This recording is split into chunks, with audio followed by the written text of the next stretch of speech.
दिन एक बार फिर से भारत ने अमेरिका को दिया बड़ा झटका। इस बुरे वक्त में रूस के लिए भारत बन गया भगवान। रूस के खातिर प्रधानमंत्री मोदी ने जो फैसला किया है, इसका एहसान कभी नहीं भूलेगा रूस। रूस के खातिर भारत ने एक बार फिर अमेरिका को ऐसा झटका दे दिया है जिसकी भनक लगते ही वॉशिंगटन में हड़कंप मच गया है। इस बुरे वक्त में भारत रूस के लिए किसी भगवान से कम साबित नहीं हो रहा है और प्रधानमंत्री मोदी ने जो फैसला लिया है उसका एहसान रूस शायद कभी नहीं भूलेगा।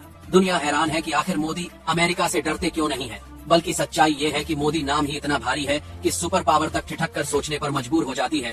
3 साल से रूस और यूक्रेन के बीच युद्ध चल रहा है। अमेरिका और उसके साथियों ने रूस पर एक के बाद एक प्रतिबंधों की बरसात कर दी है।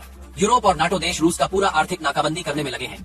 लेकिन इस सबके बीच भारत रूस के साथ एक से बढ़कर एक बड़े फैसले ले रहा है और यही बात अमेरिका को सबसे ज्यादा चुभ रही है। कुछ दिन पहले भारत ने रूस से और भी ज्यादा मात्रा में सस्ता तेल खरीदने का ऐलान किया था और उस खबर पर पूरी दुनिया दंग रह गई थी, क्योंकि भारत का रूस के साथ कोई भी सौदा होना मतलब अमेरिका की खुली बेइज्जती करना माना जाता है। मगर इस बार तो भारत ने ऐसा फैसला ले लिया है जिसने सीधे सीधे अमेरिका की नींद उड़ा दी है। अमेरिका दुनिया भर पर दबाव डाल रहा है कि रूस के साथ हर तरह का व्यापार बंद कर दिया जाए। बाकी देश डर के मारे ऐसा कर भी रहे हैं, लेकिन भारत ने साफ कह दिया कि वह अपने हितों और अपनी दोस्ती से पीछे नहीं हटेगा और इसी कारण भारत ने अब रूस से 3 गुना कोयला खरीदने का धमाकेदार ऐलान कर दिया है। भारत 2 गुना कुकिंग कोयला खरीदने जा रहा है और इसका आधिकारिक ऐलान होते ही अमेरिका परेशान हो गया है। प्रधानमंत्री मोदी को रोकने के लिए अमेरिका हर दांव खेल रहा है। हर तरह की चेतावनी, धमकी और दबाव की राजनीति की जा रही है, लेकिन मोदी ठहरे मोदी किसी की सुनने वाले नहीं है। एक तरफ अमेरिका मना कर रहा है, दूसरी तरफ भारत खुलेआम कई बड़ी रूसी डील पर हस्ताक्षर कर रहा है, जिनमें कच्चा तेल, दवा व्यापार, रक्षा हितों के कई समझौते शामिल हैं और अब भारी मात्रा में कोयले की ऐतिहासिक खरीद।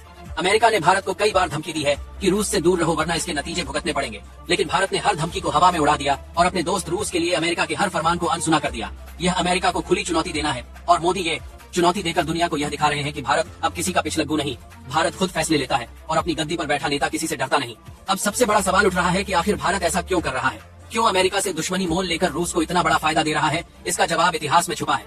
भारत और रूस की दोस्ती सिर्फ व्यापारिक रिश्ता नहीं, बल्कि एक भरोसे का रिश्ता है। संकट के हर समय रूस भारत के साथ खड़ा रहा है। 1971 के भारत पाकिस्तान युद्ध में अमेरिका खुलेआम पाकिस्तान का साथ दे रहा था। उस समय रूस हिंद महासागर में अपने युद्धपोत भेजकर भारत की सुरक्षा में दीवार बनकर खड़ा था। यही वजह है कि भारत आज रूस का कर्ज उतार रहा है। भारत रूस से अब तक 4.2 मिलियन टन कोयला खरीद चुका है और इसका आधा कोयला अगले महीने तक भारत पहुंच जाएगा। 2020 के बाद यह भारत और रूस के बीच कोयले की अब तक की सबसे बड़ी डील बताई जा रही है। हैरानी की बात यह है कि रूस युद्ध लड़ रहा है, फिर भी भारत के लिए अपने व्यापार के दरवाजे पूरी तरह खोल दिए हैं। कहा यह भी जा रहा है कि रूस भारत को भारी डिस्काउंट देने वाला है, जिससे भारत को अरबों डॉलर का फायदा होगा। दुनिया यही देखकर डर रही है कि भारत और रूस की ये साझेदारी अमेरिका की पूरी रणनीति को ध्वस्त कर देगी। भारत रूस के साथ पूरी ईमानदारी से दोस्ती निभा रहा है, लेकिन साथ ही अमेरिका से बचकर रहने की जरूरत भी है, क्योंकि अमेरिका जिस तरह भारत को बेवकूफ समझकर दबाव डालने की कोशिश कर रहा है, अगर उसे मौका मिलेगा तो वह इसका बदला जरूर लेगा और भारत को किसी भी कीमत पर कमजोर करने में पीछे नहीं हटेगा। अब सवाल आपसे है, भारत को किसके साथ जाना चाहिए? रूस जैसा भरोसेमंद साथी या अमेरिका जैसा अमीर मगर चालाक देश? अपनी राय कमेंट में जरूर बताएं और इस वीडियो को शेयर जरूर कीजिए।